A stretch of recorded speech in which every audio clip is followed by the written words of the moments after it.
Good morning, children. Hope you all are hale and happy and taking very good care of yourself. Welcome to Session 3, Social Studies, Paper 2, Chapter 17, Independent India, the First 30 Years, 1947 to 1977.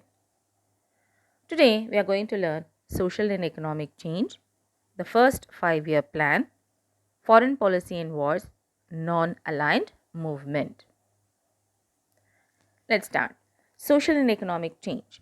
The Constituent Assembly had called for social, economic, and political justice and equality of status and opportunity.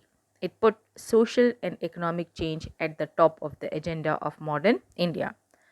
As soon as the inauguration of the new constitution came into force, in the Constituent Assembly, it has been assured to the people that it will bring a social, economic, and political justice, and every individual will be having equality of status, and they can be get provided with an equal opportunity for having a better place, a better standard of living in a society, as well as it bring an economic change also, and these make as the priority, and they keep all this status of equality and opportunity at the top of the agenda of modern India.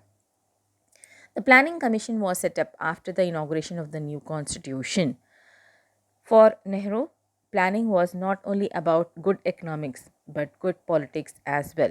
For the implementation of a proper investment or proper utility of the funds, the Planning Commission was set up. And according to Jawaharlal Nehru, it bring definitely not only the better economics, a better standard of living of the modern India, even it bring a change in the vision of the people also. Planning Commission of India.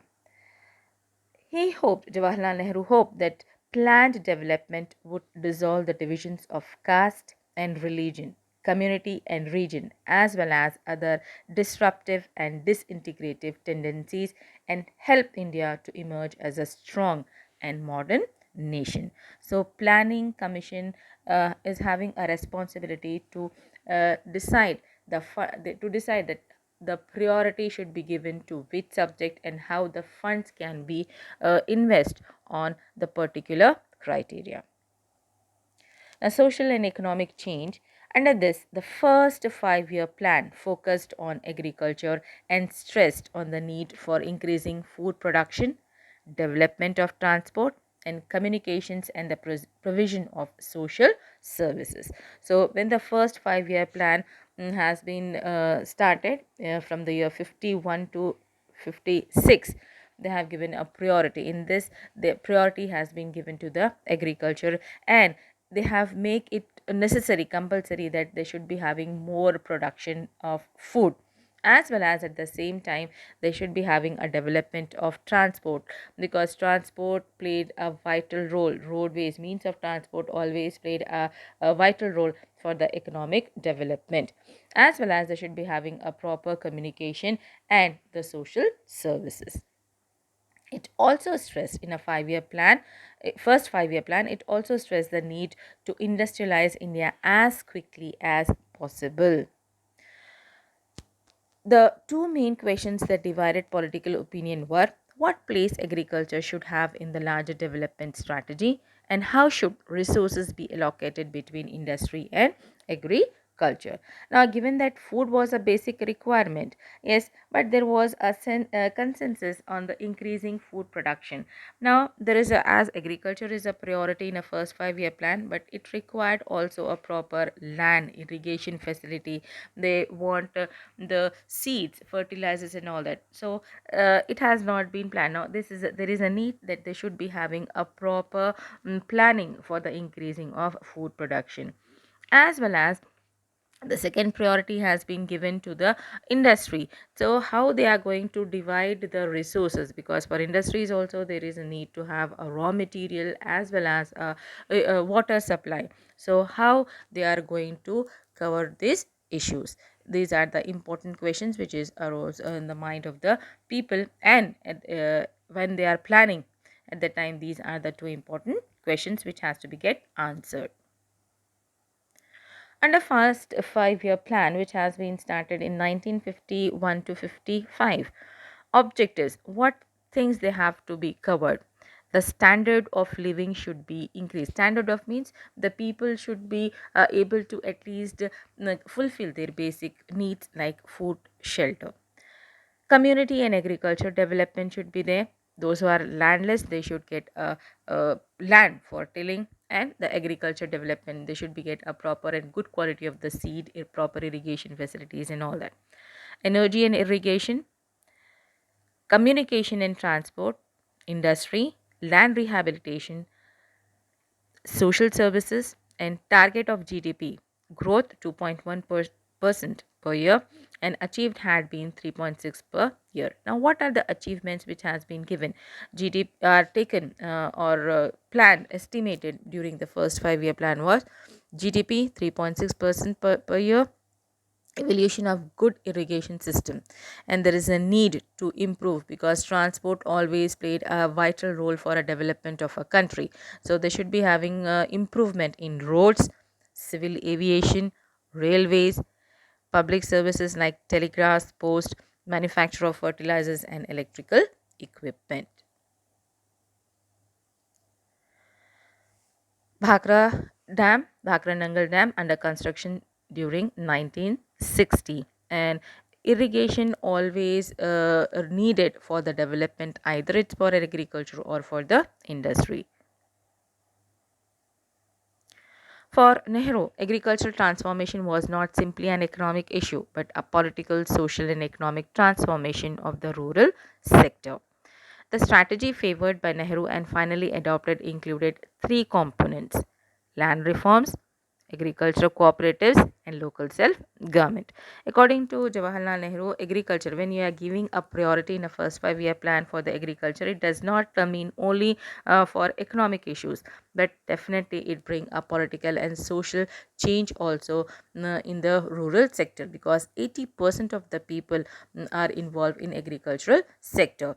And he has given an important importance that it should be having a particular land reforms. So for this, three components has been involved for the distribution of land. That was land reforms should be there, agricultural cooperatives should be there, and the priority should be given, and all this has to begin, and they should have a proper local self government for the development of a village. Three types of land reforms were contemplated. That was first one, abolition of zamindari system, tenancy reforms, and land ceilings. Okay, so these, according to that, the first, they should be abolished the zamindari system. Whatever the access land was there, it should be distributed to the landless people. Tenancy reforms should be there, and they should be having a land ceilings. The primary aim of all this was to ensure that the land went to the hands of the actual tiller, and this was to be an incentive for them to produce more, as agriculture is a priority in a first 5-year plan. So for this purpose, the landless peasant should be having a land that they can start tilling it. But not only the land can fulfill this requirement, even they want, they should have a cooperative societies. They can provide the seeds and irrigation facilities for tilling of a land, and it should be maintained by the local self government. So local self government would ensure that the land reforms were carried out and the cooperatives run according to the collective interest of the village. But land reforms were, however, implemented in a half-hearted manner across India. You can see, children, land reforms undertaken. The priority has been given that they should be having abolishment of zamindari system or intermediaries. Tenancy reforms are there, land consolidation, land ceilings, and the development of cooperative farming and reorganization of agriculture. The first 5-year plan focused on improving agriculture by building large dams to irrigate and produce electricity. So, for making in a practical way, large areas or the large dams has been built up to provide water for irrigation. Not only it provide water for the irrigation purpose, even it can produce the electricity also. The planners felt that for the country to develop, it was essential to develop industry so that more people can shift to towns to work in factories and in the service sector. As land reforms were, however, implemented in a half hearted manner, there is a need. Now, the second priority has been given for the development of the industries. For development of industries to require the infrastructure, they want the proper supply of raw material, water, they require the electricity for running of machines and all that for production purpose. So, the second priority has been given to the development of industries as soon as possible, and it can provide the employment also to the number of the to more number of people, those who are not having land for doing agriculture. They can shift towards the cities and towns and can work, or the service sector can be improved. Hence, from the second 5 year plan onwards, the emphasis shifted to industries. First 5 year plan, in the agriculture was a priority, and second, they have make it sure that the industries should be developed. Bhakra powerhouse, and these are considered as one of milestones in the development of modern India. Now, what is a foreign policy and wars? Foreign policy means a country can decide with whom they want to have a with which country they want to have a good or friendly relationship, or with whom they want to be get to keep distance. They don't want to be just to make that person or that country as or considered as the friend. So, when India became independent, the Cold War had just begun and the world was being polarized. Polarized means divided into countries in the US or USSR camp. As you know, after the end of the Second World War, it divided the world into two superpowers. One was under the control or headed by USA, and the another camp was headed by USSR. So Jawaharlal Nehru followed a policy of not joining either camp and tried to maintain an equidistance, an independent position in foreign policy.